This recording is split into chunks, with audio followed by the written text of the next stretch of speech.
Yo, what's going on, steppers out there? How y'all feeling, baby? So today we're about to talk about market cap. We're going to cover three different things as it pertains to market cap. First, we're going to figure out what is market cap, for one. Then for two, we're going to talk about how to actually calculate market cap if you ever feel the need to calculate market cap, or if you just were wondering how to. Number three, lastly, and most importantly, we're going to talk about how to actually factor in market cap into your investing decisions. But first off, I need you to realize something. This is not financial advice, not at all. This is a little bit of entertainment and me sharing a sliver of my life, okay? So to start things off, take you guys back to freshman year of high school. My favorite subject in freshman year of high school was, it was a extracurricular subject, but the class, and I can't remember, the name is escaping me, but it has something to do with computers, and it also has something to do with investing and entrepreneurship. This was one class, it was like one of those special classes. This being said, I enjoyed the class because we played a simulation game with the stock market. So the game with the stock market is that we had like a certain amount of money that we were able to invest, and then at the end of the semester, or at the end of the trimester at that time, we were able to figure out who won. So whoever had the most returns on their money, that's who won. At this age, I was so like intrigued with the stock market that, you know, it really carried throughout the rest of my life. So I've always been intrigued in the stock market. However, if you are familiar with the channel, you see that I talk about cryptocurrency because I believe that it is the future, but I do believe that the stock market is not going anywhere, and I am vested into the stock market at this current time. So this being said, guys, the stock market in and of itself, there was a few things that I learned about in that class, such as blue chip stocks, you know, blue chip stocks, speculative stocks, and a whole bunch of other things, right? But one thing I did not fully learn about in the class was actually market cap, okay? Now, market cap, it basically explains like blue chip stocks, which blue chip stocks are stocks that are not going anywhere, right? So those are your Coca-Colas, your Pepsis, your Microsoft. These are big companies, okay? Now, market cap, the actual, how you evaluate or how you come up with the valuation of market cap, how you actually calculate it, is by calculating the shares outstanding by the actual price of the stock at this current time, okay? So that's how you calculate market cap. Now, on most of the time, it doesn't really matter. And also, guys, stocks and crypto, it's like the same thing when it comes to market cap, okay? So you calculate market cap the same exact way with stocks and crypto. And also, a lot of everything that I'm going to discuss really applies to both of stock market and crypto market when it comes to market cap, okay? So just know that everything I've discussed really applies to both of them for the most part. Now, this being said, guys, once you calculate the market cap, you can decide, you know, how big it is, right? But this day and age, you really can just hit up websites, right? So you can go to coinmarketcap.com if you're interested in cryptocurrency. You can figure out the coins that have the largest evaluation when it comes to market cap value. Also, when it comes to stock market, you can just pretty much Google stock market, it pops up anywhere. But I do like Robinhood. That is my preferred app, Robinhood. Now, this being said, guys, market cap, now that you got the basic idea of what market cap is, basically the bigger the market cap is, the more the company is quote unquote stable. The smaller the market cap is, the chance that the company is unstable. But it's a little bit more complicated than that, and we'll get more into it, all right? Now, we're gonna get more into it right here. When it comes to market cap, now that you know what it is and you know how to actually calculate it, the last thing is, how do you factor it into your investing decision, okay? Now, in school, in freshman year of high school, I didn't really have a clue what the market cap is or how to factor it into my investing decision, but I did know what blue chip stocks were and what speculative stocks were about, okay? Now, this being said, it's the same thing with market cap, okay? So with market cap, there are large cap companies and there are small cap companies.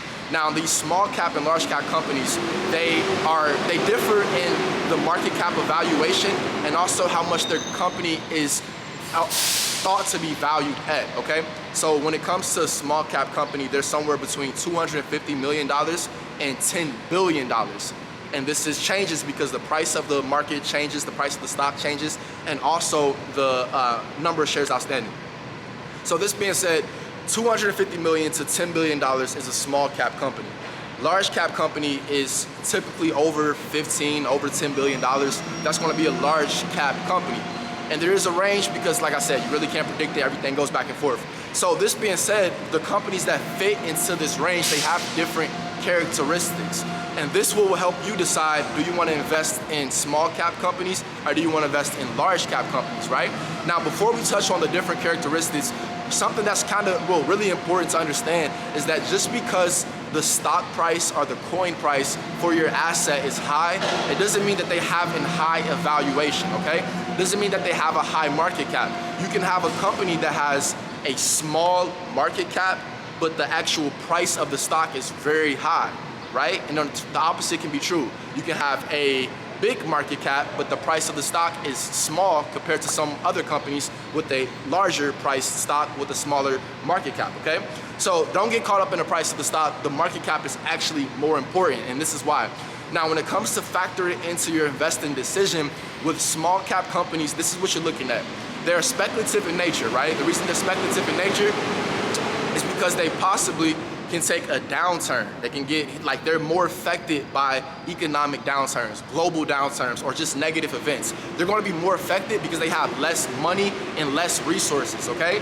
Now, the good thing about small cap companies, small cap evaluations, is that they have more room for growth, right? So they have more room for expansion, for growth, because their market cap is small, so they possibly can become bigger, right? So basically, if you are able to get used to the speculative nature, being that you may lose all your money or you may gain and grow bigger, then this is a good thing when it comes to small cap companies. Now, when it comes to large cap, market cap companies, what's up, man? Wrap it up, we can't be in here? Okay. All right, yeah, I'm like 5 minutes at most, thank you. So when it comes to large cap companies, guys, the biggest thing that you have to realize the difference is that a large cap company, they are more stable, right? So since they are over that $15 billion threshold, they are more stable. So since they are more stable, they are less impacted by negative events or economic downturns. They're going to be less impacted by these things, okay? So another good thing about investing into a large cap company is that, like I said, blue chip stocks, they're blue chip stocks. So these blue chip stocks are more likely to give out dividends. So they're more likely to pay out dividends because they are not going to reinvest their excess or surplus of money. They're not going to reinvest that back into the business. Their focus is on keeping their investors happy. The way you keep your investors happy is by keeping money going into their pocket and keeping the stock as stable as possible. The reason why is because the mindset of somebody that's going to invest into a large cap company, they're going to be more risk averse, right? They're not going to be so willing to take risk, right? So this being said, less risk, less reward in the short term, right? So no big growth in the short term. However, it's going to be very stable, and you oftentimes can count on dividends coming in, so you're getting paid from the large cap companies. Now, when it comes to the small cap companies, again, there is a difference, right? And the difference is going to be that you have that room for growth. However, it's speculative in nature, and you are not going to be getting paid dividends, most likely, because small cap companies, they need to reinvest to grow into a large cap company, okay? Now, guys, that basically wraps it up. I got to get up out of this little area right here. Guy just walked by. But the biggest thing, guys, ultimately, everything I just said really doesn't matter. You got to figure out what's best for you. So this isn't financial advice. This is stuff that I just understood and picked up because, like I said, since freshman year of high school, I've been very interested in, when it comes to investing in companies and what does it mean to be a stockholder and all these kind of things, right? Like, I used to think if I bought some stocks, I could actually make a decision in a company. Not quite yet, right? I'm not on my Elon Musk, Twitter takeover yet, right? But that is something that can possibly happen. If you purchase 51% of a company, when it comes to their stocks, then you can actually, run the company, make decisions when it comes to the company, right? And another huge thing is that when it comes to taking payments from companies, right? Now, something as if you have a brand, this is just little stuff that I have on my mind, right? If you have a brand, or if you're a person that is a brand, whatever, if you're taking endorsement deals, maybe those endorsement deals, they're offering you 10,000, 5,000, 20,000, whatever. But if they are a publicly traded company, why not offer 5% in stock or 10% in stock, right? Your stock is more likely going to have more equity than the cash itself, okay? So these are just different things that I've always been infatuated with, again, since freshman year. This being said, it's not financial advice, and please do your own research, but most of all, get to stepping.